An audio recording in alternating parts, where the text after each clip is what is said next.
Представи си, че всичко, което някога са ти казвали за остаряването, е абсолютно погрешно. Учили са ни, че бръчките, липсата на енергия, забавеният метаболизъм и болестите са неизбежен факт. Билет в едната посока. Но какво ще кажеш, ако науката вече е доказала, че стареенето не е естествен процес? Стареенето е болест. И като всяка друга болест, тя може да бъде лекувана. Дори може да бъде върната назад. В днешния епизод от поредицата "Прочетох тази книга, за да не се налага да я четеш ти", влизаме дълбоко в лабораториите на Харвард. Ще разгледаме и разкодираме революционния труд "Генетика" доктор Дейвид Синклер. Ще говорим за клетъчното препрограмиране, за гените на оцеляването и за това как можем да хакнем собствената си биология. Подготви се за сериозна наука, поднесена на разбираем език, защото инструментите за дълголетие са в твоите ръце. И по-късно в това видео ще ти покажа 3 напълно безплатни начина да ги активираш още днес. Здравей! Аз съм Йоана, персонален треньор йога и пилатес учител. Добре дошла в Фиткаст с Йоана, всеки петък в 2. Мястото, където опитваме да нормализираме здравословния начин на живот, защото моята лична мисия е да вдъхновя повече дами да се грижат за себе си и това да бъде новото нормално. Преди да се впуснем в темата, не забравяй да се абонираш за канала ми и да натиснеш камбанката, за да не пропуснеш ново видео. Така помагаш на посланието ми да стигне до повече жени. Нека започнем с най-голямата промяна в парадигмата. Десетилетия наред учените вярваха, че стареем заради мутации. Тоест, че ДНК-то ни се уврежда с времето, губим генетична информация и за това телата ни се разпадат. Доктор Синклер обаче доказва нещо съвсем различно чрез своята информационна теория за стареенето. Той разделя информацията в тялото ни на 2 типа – дигитална и аналогова. Твоят геном, твоята ДНК е дигиталната информация. Тя е перфектна, стабилна и не се променя. Тя е като пияното с всичките му клавиши. Но над генома стои епигеномът. Това е аналоговата система. Епигеномът е пианистът. Той решава кои клавиши да натисне, за да създаде симфония. Той казва на една клетка: "Ти си кожна клетка, дръж се като такава." А на друга: "Ти си нервна клетка." Проблемът: епигеномът, пианистът, се уморява и разсейва от модерния ни начин на живот. Липсата на сън, токсините, постоянния стрес, захарта, радиацията. Всичко това е като дръскотини върху CD диск. Пианистът започва да натиска грешните клавиши, клетките губят своята идентичност. Кожната клетка забравя на 100% как да бъде кожна клетка и започва да функционира само на 80%. Ето това е стареенето. Загуба на клетъчна идентичност. Новината, която променя всичко. ДНК-то ти е непокътнато. Ако полираме диска, ако събудим пианиста, клетките отново ще знаят какво да правят. И тук на сцената излиза ремонтната бригада. В тялото ни има група от 7 изключително важни гена, наречени сиртоини. Доктор Синклер ги нарича гени на дълголетието или гени на оцеляването. Тяхната единствена задача е да защитават тялото от болести и да поправят ДНК-то, когато се получи дръскотина на епигенома.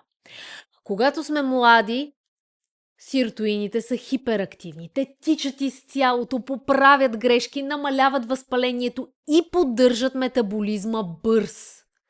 Но те не работят на въздух. Те се нуждаят от специфично гориво. Това молекулярно гориво се нарича NAD+. Никотинамид, аденин, диноклеотид. И тук идва големият биологичен удар. Докато станеш на 50 години, нивата ти на над плюс падат с около 50%.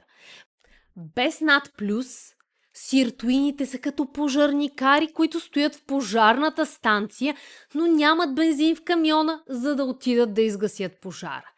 Тялото ти буквално започва да гори в тихо, хронично възпаление, а ремонтната бригада спи. И така, логичният въпрос е: как да произвеждаме повече над плюс и как да събудим тези сиртуини, без да разчитаме само на скъпи добавки в лабораторията? Отговорът се крие в един феномен, вписан в нашата еволюция. Нарича се хормезис. Хормезис е биологичната концепция, според която това, което не те убива, буквално те прави по-млад. Нашите праотци са живеели в условия на постоянен стрес, студ, жега, липса на храна, бягане от хищници. Този стрес е държал сиртуините им постоянно будни. Днес ние сме убити от комфорт. Живеем в домове с перфектните 22 градуса, поръчваме храна до вратата си с един клик и не се движим. Този постоянен комфорт изпраща сигнал на тялото: всичко е наред, няма нужда да поддържаш защитните системи.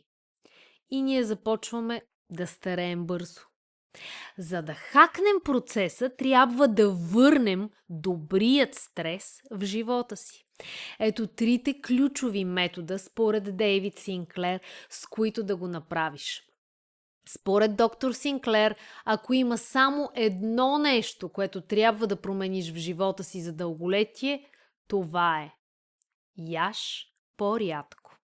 Тук не говорим за недохранване или гладни диети.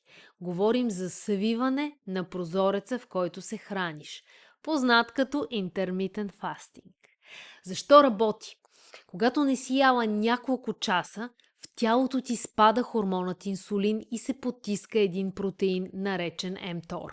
Когато mTOR е нисък, тялото ти включва процес, наречен автофагия. Автофагията е вътрешно клетъчно почистване. Тялото ти започва да рециклира старите увредени клетки, наречени зомби клетки, и ги използва за енергия. Ако ядеш по 5 пъти на ден, ти никога не даваш шанс на това почистване да се случи. Вторият начин да събудим гените на оцеляването е чрез студ и топлина.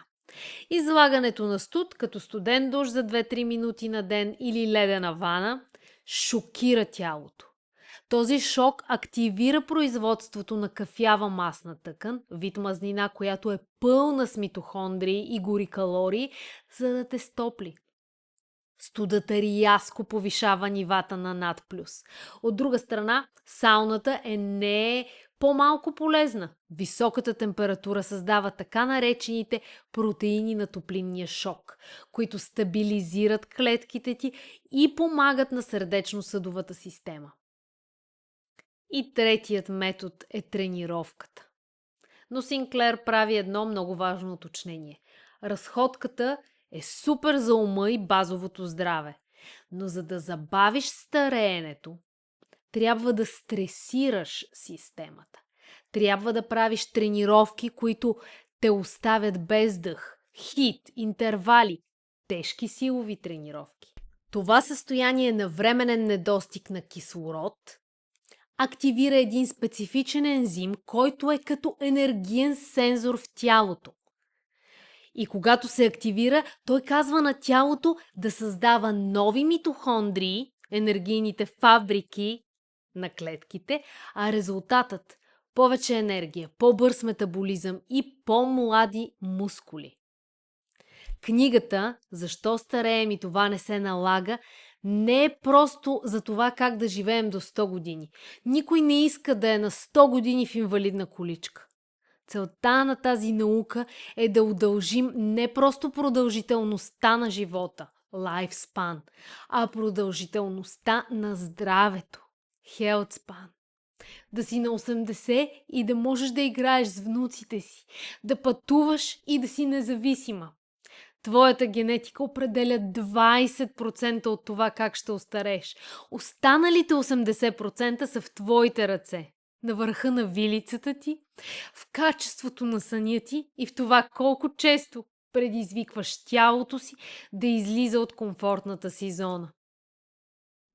Преди да си тръгнеш, искам да ми напишеш долу в коментарите кой от тези 3 хорметични стресора си готова да пробваш още днес.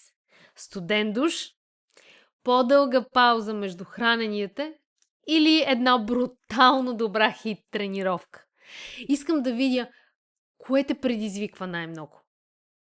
Ако цялата тази теория ти звучи супер логично, но се чудиш как по дяволите да я приложиш в реалния забързан живот на една жена, вече съм свършила тази работа вместо теб. Събрах най-добрите биохакове за дълголетие, включително тези на Дейвид Синклер, и ги превърнах в експеримент с себе си.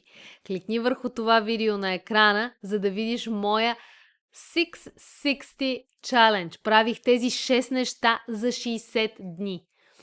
Ще ти покажа точно през какво преминах, колко беше трудно и какви реални физически резултати постигнах. Гледай го веднага. Ще те чакам там. До скоро! Остани здрава, активна и тренирай умно с мен в моето онлайн фит студио, защото там имам над 600 видео тренировки.